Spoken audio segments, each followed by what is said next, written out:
Hello दोस्तों, आज है 23 सितंबर। तो आज की क्लास में हम बात करेंगे 23 सितंबर से संबंधित महत्वपूर्ण करंट अफेयर्स के प्रश्नों पर, जिसमें पहला प्रश्न है कि हाल ही में राष्ट्रीय अपराध रिकॉर्ड ब्यूरो का प्रमुख किसे नियुक्त किया गया है।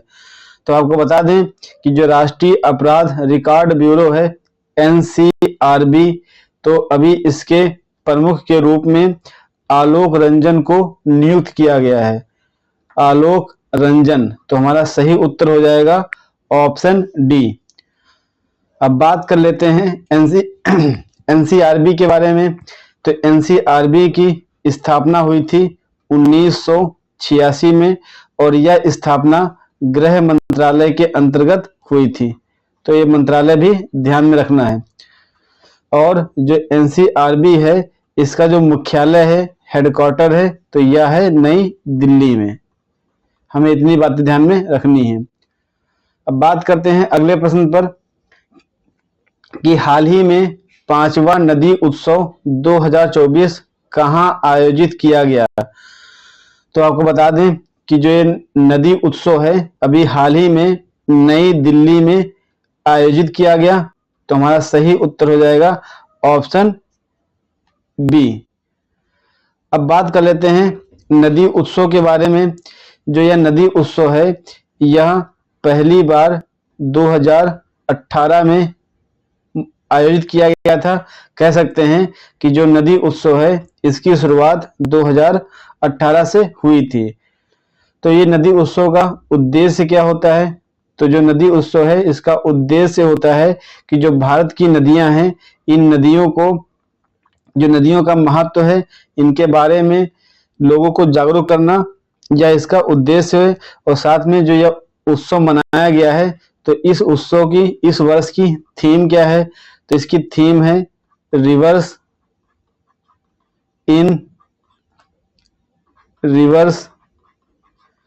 Making of a lifeline. तो यह इसकी थीम है। ये इतनी महत्वपूर्ण बातें हैं जो हमें ध्यान में रखनी है।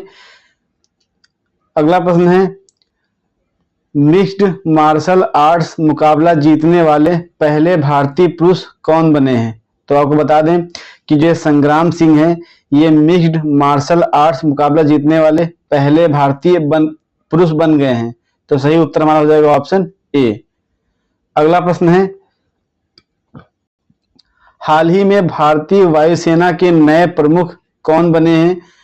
तो आपको बता दें कि अभी हाल ही में जो अमरप्रीत सिंह है एयर मार्शल, ये हाल ही में भारतीय वायुसेना के नए प्रमुख बने हैं। तो हमारा सही उत्तर हो जाएगा ऑप्शन सी। अब बात कर लेते हैं भारतीय वायुसेना के बारे में। तो जो भारतीय वायुसेना है इसकी स्थापना 1932 में हुई थी और उसके बाद में जब देश आजाद हुआ उसके बाद में यह भारतीय वायुसेना के रूप में सामने आया। और जो भारतीय वायुसेना है ये विश्व की चौथी सबसे बड़ी वायुसेना है, भारतीय वायुसेना। और इसका जो मुख्यालय है, इसका मुख्यालय है नई दिल्ली में। और भारतीय वायुसेना का जो आदर्श वाक्य है वह है महिमा के साथ आकाश को स्पर्श करना, यह है आदर्श वाक्य। अब कई परीक्षाओं में आदर्श वाक्य भी पूछे जा रहे हैं, तो हमें ये आदर्श वाक्य भी ध्यान में रखना है। अगला प्रश्न है कि हाल ही में राज्य खाद्य सुरक्षा सूचकांक का 6वां संस्करण जारी किया गया, जिसमें किस राज्य को शीर्ष स्थान प्राप्त हुआ है। तो आपको बता दें कि हाल ही में अभी जो हमारे केंद्रीय मंत्री हैं JP नड्डा जी और जो प्रहलाद जोशी, इन दोनों ने मिलकर राज्य खाद्य सुरक्षा सूचकांक का 6वां संस्करण जारी किया, जिसमें केरल को शीर्ष स्थान दिया गया है और तमिलनाडु को दूसरा स्थान और जम्मू कश्मीर को तीसरा स्थान दिया गया है। तो हमारा सही उत्तर हो जाएगा ऑप्शन ए केरल। अगला प्रश्न है कि अंतर्राष्ट्रीय शांति दिवस कब मनाया जाता है। तो आपको बता दें कि अंतर्राष्ट्रीय शांति दिवस प्रतिवर्ष 21 सितंबर को मनाया जाता है और जो इस वर्ष 2024 में अंतर्राष्ट्रीय शांति दिवस मनाया गया उसकी थीम है कि शांति की संस्कृति का विकास, यह इस वर्ष की थीम है।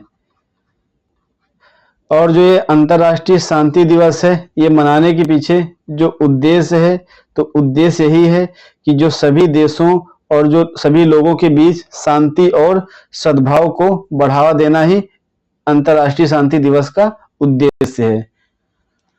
अगला प्रश्न है कि हाल ही में नई दिल्ली में वैश्विक खाद्य नियामक शिखर सम्मेलन 2024 का आयोजन किया गया।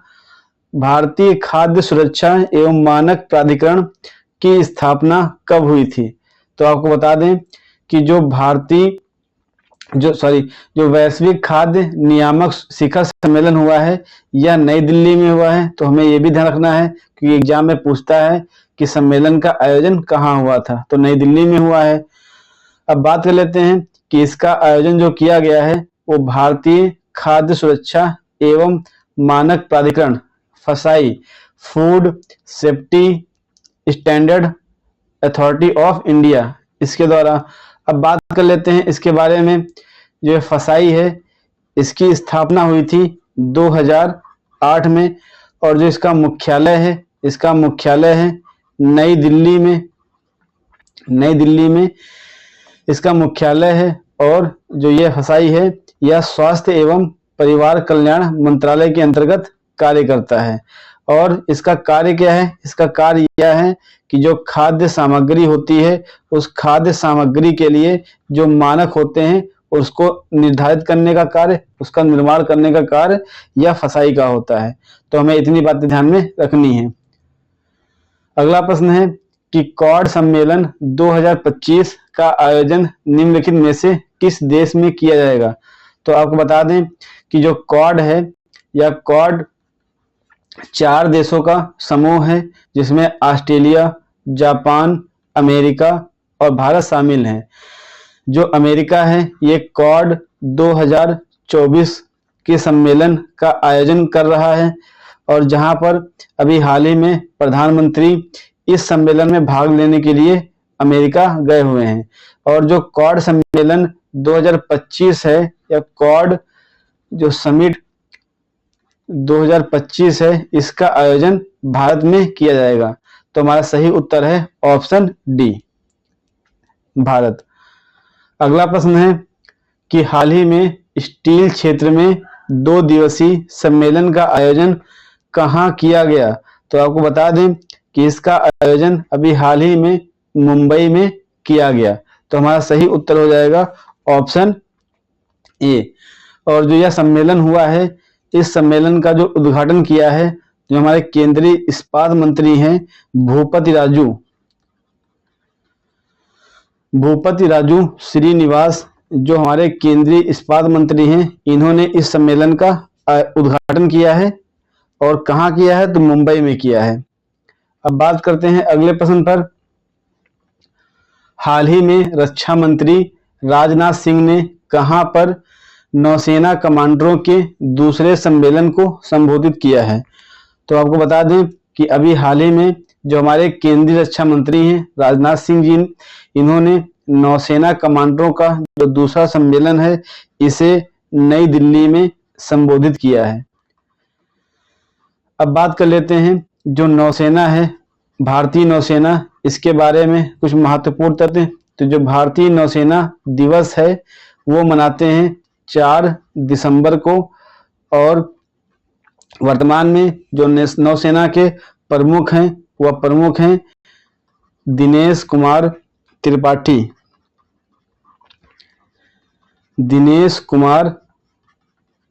त्रिपाठी इसके प्रमुख हैं। और जो भारतीय नौसेना के उप प्रमुख हैं वह हैं कृष्णा स्वामीनाथन इसके उप प्रमुख हैं। तो हमें इतनी बातें ध्यान में रखनी थी। यह प्रश्न है कि हाल ही में चावल उत्पादन में किस राज्य ने शीर्ष स्थान प्राप्त किया है? जिसके विकल्प हैं पश्चिम बंगाल, उत्तर प्रदेश, पंजाब, तेलंगाना। तो इसके उत्तर को आप सभी लोगों को इसके आंसर को कमेंट करना है। तो दोस्तों यह आज की क्लास थी। अगर यह क्लास आपको अच्छी लगी हो तो वीडियो को लाइक करें, चैनल को सब्सक्राइब करें और वीडियो को अधिक से अधिक शेयर करें ताकि हमें प्रोत्साहन मिले और हम निरंतर रूप से इसी तरह वीडियो बनाते रहें। धन्यवाद दोस्तों।